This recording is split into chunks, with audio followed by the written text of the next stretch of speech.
بسم اللہ الرحمن الرحیم۔ فرحاد علی تیمور، دیوتا، ایک بہت ہی اچھا داستان، ایک ایسے نوجوان کی کہانی جس کی صلاحیتوں نے دنیا بھر کے طاقتور ملکوں اور انسانوں کو دھول چٹا دی۔ اپنے ملک کی بقا کے لیے پوری دنیا سے لڑ گیا، جہاں گیا اپنے نام کا سکہ جمایا۔ جسے بچپن میں نہ ماں کا پیار ملا نہ باپ کا، جو ماں کی گود کو ترستا رہا، جسے نفرت ہی نفرت ملی۔ تو جناب اس کی طرف چلنے سے پہلے آپ پلیز چینل کو سبسکرائب کریں، لائک اور شیئر کریں تاکہ ہر آنے والی قسط آپ کو فوری مل سکے۔ دیوتا فرحاد علی تیمور، قسط نمبر 132 وہ اجنبی دیش میں آ کر ان قانونی اقدامات سے کترانے کی کوشش نہیں کر سکتے تھے۔ اگر اپنی صلاحیتوں کو آزماتے تو خطرناک مجرموں کی حیثیت سے منظر عام پر آ جاتے، لہذا ماسٹر جوشے کو صبر کرنا پڑا۔ ویسے مدام نے جہاز کے پرواز کرنے سے پہلے ہی ماسٹر جوشے کو اجنبی زبان میں بتا دیا تھا کہ میں اسی ایئرپورٹ پر ہوں جہاں صبح ان کے جہاز نے لینڈ کیا تھا۔ مدام کی وہ اجنبی زبان میری سمجھ میں نہ آئی، لیکن ماسٹر جوشے نے پولیس والوں کے ساتھ اسپتال کی طرف جاتے ہوئے سوچ کے ذریعے مجھ سے کہا، فرحاد، میں سمجھ رہا ہوں تم میری سوچ کی لہروں کو اپنی گرفت میں لے رہے ہو، اس لیے فرار ہونے میں کامیاب ہو رہے ہو۔ میں مانتا ہوں کہ تم قسمت کے دھنی ہو، لیکن میں نے اس وقت ٹائم نوٹ کر لیا۔ پولیس والوں سے نجات حاصل کرتے ہی معلوم کروں گا اس وقت کون سی فلائٹ کہاں گئی ہے۔ بیٹے تم کہیں اپنی قبر بنا لو اور وہاں دفن ہو جاؤ، مدام مجھے لے کر وہاں پہنچ جائے گی۔ یہ کہہ کر وہ خاموش ہو گیا۔ کیوں خاموش ہو گیا؟ اس کی سوچ بتا رہی تھی کہ اس نے مجھے چیلنج کیا ہے۔ اس کا خیال تھا کہ میں اس کے چیلنج سے بڑھ کر بے اختیار کچھ کہنے پر مجبور ہو جاؤں گا، لیکن میں ایک خوبصورت سی ایئر ہوسٹ کے نازک ہاتھ سے لیمن جوس کا گلاس لینے کے بعد چسکیاں لے رہا تھا۔ سفر کے اختتام تک مجھے یہ معلومات حاصل ہوگی کہ سعید احمد بری طرح زخمی ہوئے ہیں، انہیں کم از کم 1 ہفتہ اسپتال میں رکھا جائے گا۔ ماسٹر جوشے سعید احمد کی طرف سے بہت زیادہ محتاط تھا کہ کہیں وہ پولیس والوں کے سامنے اس کی اصلیت ظاہر نہ کر دے۔ 1 گھنٹے کے بعد انہیں ہوش آیا تو ماسٹر جوشے نے فوری سوچ کے ذریعے انہیں وارننگ دی، مسٹر سعید، پولیس کو میرے خلاف بیان نہ دینا، ورنہ صبر پاگل بنا دی جائے گی اور تم بھی بیان دینے کے قابل نہیں رہو گے۔ سعید احمد نے بڑی نکاح سے آنکھیں کھول کر اسے دیکھا اور اس کے جواب میں سوچا، میں تمہارے خلاف کچھ نہیں کہوں گا، کیونکہ جو کچھ میں تمہارے خلاف کر سکتا ہوں اس سے زیادہ فرحاد کر رہا ہے۔ اس حادثہ نے مجھے سمجھا دیا ہے کہ وہ اس طرح کسی دن تمہیں کسی حادثے کا شکار بنا دے گا۔ میرے ہاتھوں سے اسٹیئرنگ یوں ہی نہیں بہہ گیا تھا، پھر فرحاد نے تمہاری غفلت سے فائدہ اٹھا کر میرے دماغ میں ہلچل مچا دی تھی۔ تم سمجھ سکتے ہو کہ ایسی حالت میں بہکنے پر مجبور تھا۔ سعید احمد نے اپنے بچاؤ کی خاطر جھوٹ کہہ دیا تھا کہ میں نے ان کے دماغ میں ہلچل مچائی تھی۔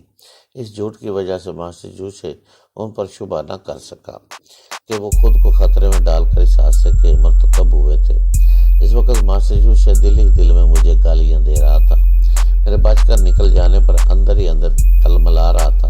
اس نے کہا، مسٹر سعید، فرحاد واقعی شیطان ہے۔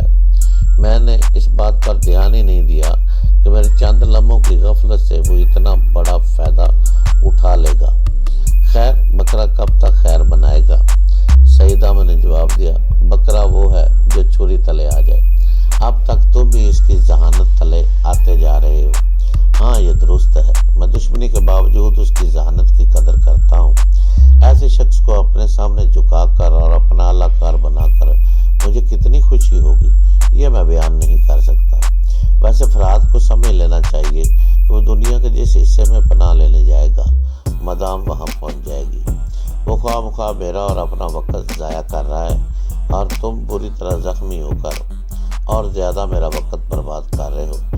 تم پولیس انسپکٹر کو میری حمایت میں ایسا بیان دو کہ مجھے یہاں سے جلدی نکلنے کا موقع مل جائے۔ سعید احمد ہوش میں آنے کے بعد مدام کو تھوڑی دیر کے لیے بھول گئے تھے۔ اس کا ذکر آیا تو انہوں نے پریشان ہو کر کہا، یہاں سے نکلنے کے بعد مدام تمہیں پہلے وہ یہاں کی ایک فلائٹ سے کہیں گیا ہے، تم بتا سکتے ہو فلائٹ کہاں جاتی ہے؟ سعید ہم بتانا نہیں چاہتے تھے۔ ماسٹر یوشے نے پھر دھمکی دی، کوئی نے کس طرح ذہنی اذیتیں پہنچا سکتا ہے؟ وہ مجبور ہو کر بتانے لگے، وہ فلائٹ کراچی کے لیے تھی، مگر میرا مشورہ ہے کہ ابھی تم وہاں نہ جاؤ، پہلے اس ملک کے تاریخی مقامات اور خوبصورت علاقوں کی سیر کرو، نہیں تو فراز سے ملاقات ہونے کے بعد سیر و تفریح کی حسرتیں لے کر دنیا سے اٹھ جاؤ گے۔ ماسٹر یوشے ان کی بات کا جواب نہ دے سکا، کیونکہ اسی وقت پولیس انسپکٹر بیان لینے آ گیا تھا۔ ماسٹر یوشے نے کمرے سے باہر جاتے وقت سوچ کے ذریعے کہا، سوچ سمجھ کر جواب دینا، یہ نہ بھولنا کہ میں دور جانے کے بعد بھی تمہارے دماغ میں موجود رہوں گا۔ سیدم اس حقیقت کو اچھی طرح سمجھتے تھے، اس لیے انہوں نے ایسا کوئی بیان نہیں دیا جو ماسٹر یوشے سے اختلاف کا باعث بنتا۔ جب پولیس انسپکٹر وہاں سے چلا گیا تو ماسٹر یوشے نے سوچ کے ذریعے ان سے کہا، تم نے اپنا بیان میں مجھے اپنا غیر ملکی دوست اور مہمان بنا کر دانش مندی کا ثبوت دیا ہے، بس اسی طرح میرے وفادار رہو، میں بھی تمہارے کام آتا رہوں گا۔ اگر کام آنے کا دعویٰ کرتے ہو تو وہ مائکرو فلم واپس کر دو۔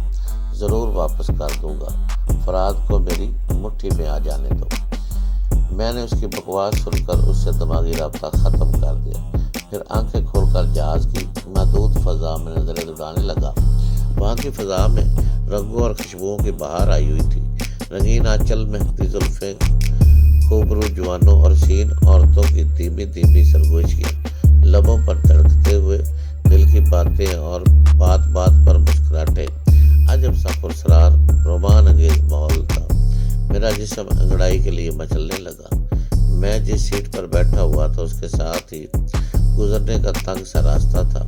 راستے کی دوسری طرف والی سیٹ پر ایک حسین محجبین دوشیزہ بیٹھی ہوئی تھی، تقریباً مجھ سے 3 فٹ کے فاصلے پر تھی۔ میں ذرا جھک کر ہاتھ بڑھا کر چھو سکتا تھا، مگر چھونے سے وہ میلی ہو جاتی۔ اس کی ایسی اجلی رنگت تھی اور چہرے پر ایسی چکناہٹ تھی جیسے مکھن کے ڈبے میں رکھ کر اس کی پرورش کی گئی ہو۔ چہرے کی چکناہٹ پر میری نظریں دیر تک پھسلتی رہیں۔ اس کے ساتھ والی سیٹ پر ایک اچھی شکل و صورت کا نوجوان بیٹھا ہوا تھا۔ وہ لڑکی سے باتیں کرتا تو یوں لگتا جیسے خوشامد کر رہا ہو۔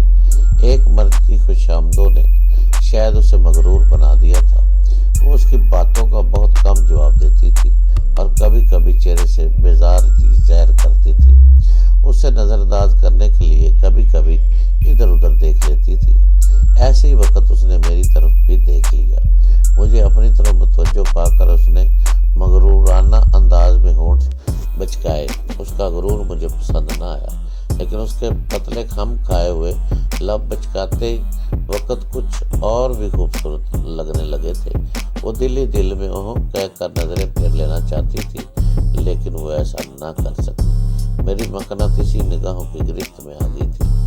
میں نے چند ساتھ کے لیے اس کی نگاہوں کو اپنی گرفت میں لیا، اس کی آنکھوں سے اس کے دماغ تک پہنچا، پھر اسے ڈھیل دے دی۔ اس کے بعد اس کی سوچ کے ذریعے یہ سمجھنے لگا اس کا دل کس بری طرح دھڑک رہا ہے۔ اس کا دل میری محبت سے نہیں دھڑک رہا تھا، بلکہ ایک انجانا سا خوف تھا۔ وہ میری آنکھوں میں مقناطیسی قوت سے گھبرا رہی تھی۔ یہ کیسی آنکھیں ہیں؟ نظریں ملتے ہی میرے دماغ کو ایک جھٹکا سا لگا ہے۔ میرا دل بری طرح دھڑک رہا ہے۔ یہ شخص خطرناک معلوم ہوتا ہے۔ میں نے اس کی سوچ میں کہا، خطرناک نہیں ہے، میں سمجھنے میں غلطی کر رہی ہوں۔ دراصل اس کی آنکھیں اتنی پرکشش ہیں۔ میں اپنی مرضی کے خلاف اس کی طرف وہ حقارت سے سوچنے لگی۔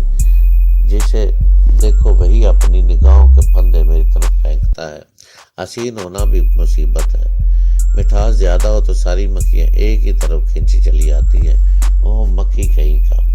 میرا خیال درست نکلا۔ وہ بہت مغرور تھی، ناک پر مکھی نہیں بیٹھنے دیتی تھی۔ اس کے نوجوان ساتھی نے اسے بنبناتے ہوئے مخاطب کیا، فریال تم نے میری بات کا جواب نہیں دیا۔ میں نے فریال کے ذہن میں کہا، چپ مکھی کہیں کا۔ اپنی ہی سوچ کے مطابق وہی بات اس کی زبان سے نکل گئی۔ اس کا ساتھی جوان اپنی توہین پر کچھ بکلایا، کچھ غصے سے تتمایا، پھر اس غصے کو ضبط کرتے ہوئے دبی دبی زبان میں سرگوشی کرتے ہوئے بولا، تمہارا دماغ تو صحیح ہے، اگر میں تمہارے ناز اٹھاتا ہوں تو اس کا مطلب یہ نہیں تو میری انسلٹ کرو۔ فریال پریشان ہو کر میری طرف دیکھنے لگی۔ میں نے پھر پہلے کی طرح آنکھیں بند کر لی تھی، اب اسے دیکھنے کی کیا ضرورت تھی؟ میں تو دماغ کی اسکرین پر اس کی سوچ کے ذریعے اس کی تمام حرکتیں دیکھ سکتا تھا۔ پہلے تو فخری انداز میں سمجھ رہی تھی کہ دوسروں کی طرح میں بھی گرما گرم نگاہوں سے اسے دیکھ رہا ہوں۔ اس کے تجربات نے اسے یہی سمجھایا کہ اسے دیکھنے والے دیکھتے ہی رہ جاتے ہیں، مگر مجھے بڑی بے نیازی سے آنکھیں بند کیے دیکھ کر وہ چل گئی۔ پھر اس نے پلٹ کر اپنے ساتھی کے سامنے صفائی پیش کی، حشمت، میں دراصل اس آدمی کے متعلق سوچ رہی تھی جو دوسری طرف آنکھیں بند کیے اپنی سیٹ پر بیٹھا ہے۔ میں نے تمہیں نہیں اسے مکھی کہا تھا۔